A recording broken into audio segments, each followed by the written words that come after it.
Having determined that the selected LZ is best for their purpose, the commander will send the required information to the Special Forces operational base.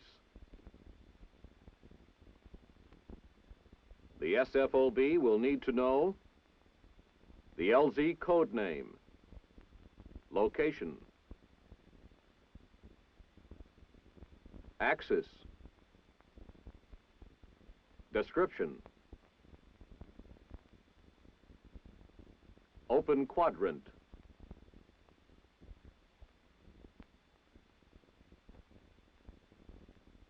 track, obstacles, reference points, date-time group, exfiltration required, and alternate LZ.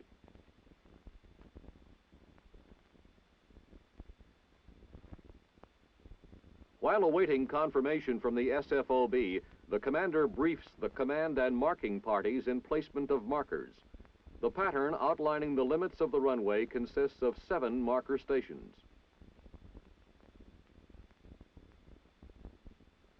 The runway is 2,500 feet in length.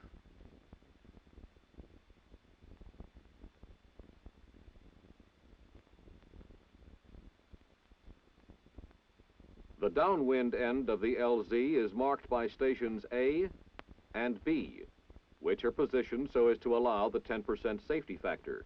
These stations also represent the initial point at which the aircraft should touch the ground. 1,000 feet up the runway is Station C, the last point at which the aircraft can touch down and complete a safe landing. Station D is 500 feet farther up. Station E, another 500 feet. And Station F, another 500 feet. Stations F and G indicate the end of the runway. Note that the station C, D, E,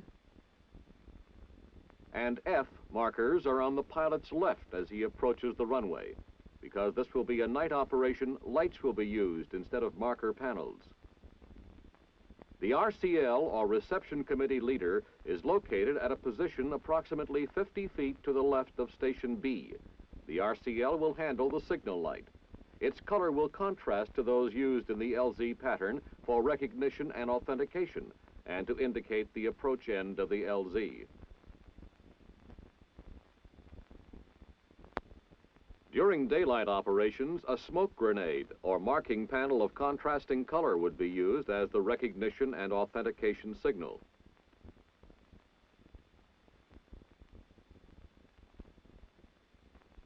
The SFOB, having received the LZ request of the detachment commander, has completed coordination with the Air Force. The Air Force has the responsibility of flying the mission. Therefore, they must check the information and, if necessary, modify it according to their tactical operational requirements. This revised data will be passed on to the SFOB, which will transmit a confirmation message to the detachment.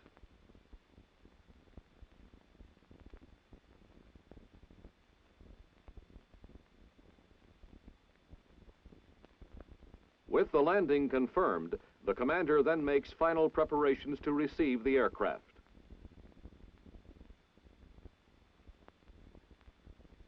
The RCL, the marking party, and the exfiltrators arrive at the LZ, which the surveillance teams and advanced security forces have already checked for enemy activity.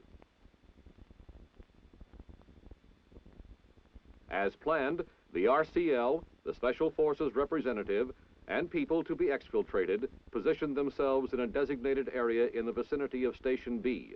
This is the point at which the plane will stop to unload and load.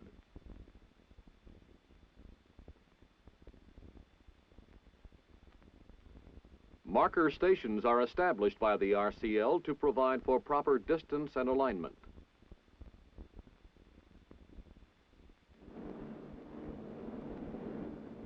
It's almost impossible to hide from the enemy. Not only do they have patrols who can report our activities, but they also possess highly sophisticated tracking equipment.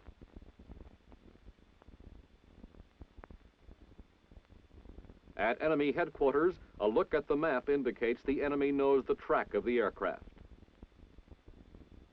He is also aware that once it is out of his area of influence, he will have difficulty continuing the track. Since he is unaware this is a landing operation, he tries to cover the possible drop zones that might be used.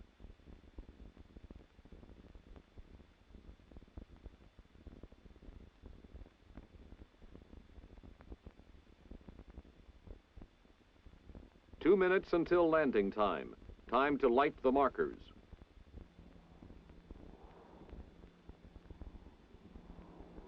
The markers will remain lit for a period of 4 minutes, or until the aircraft completes its landing.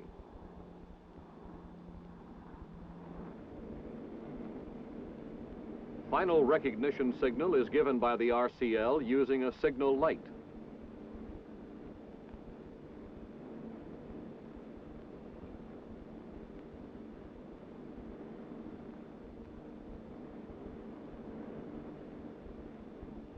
The pilot, recognizing the correct signal, enters his final approach.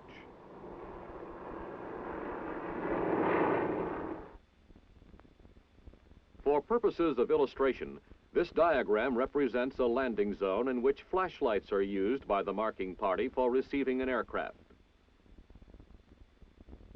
After the aircraft passes the RCL position, it will touch down prior to reaching Marker Station C.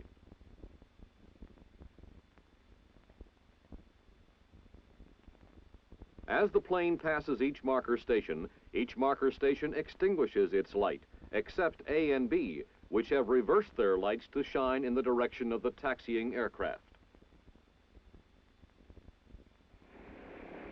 The RCL, who has taken up a new position between stations A and B, shines his light on the nose of the approaching aircraft and guides it around to park-in takeoff position.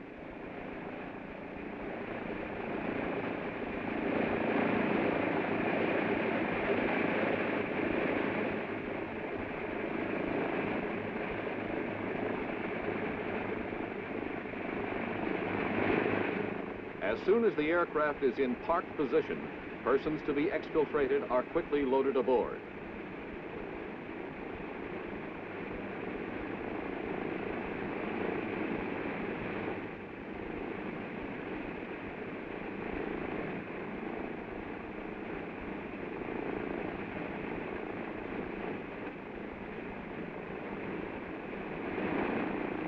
The RCL, located forward and to the left of the pilot, causes the LZ lights to be illuminated. He then signals the aircraft to take off.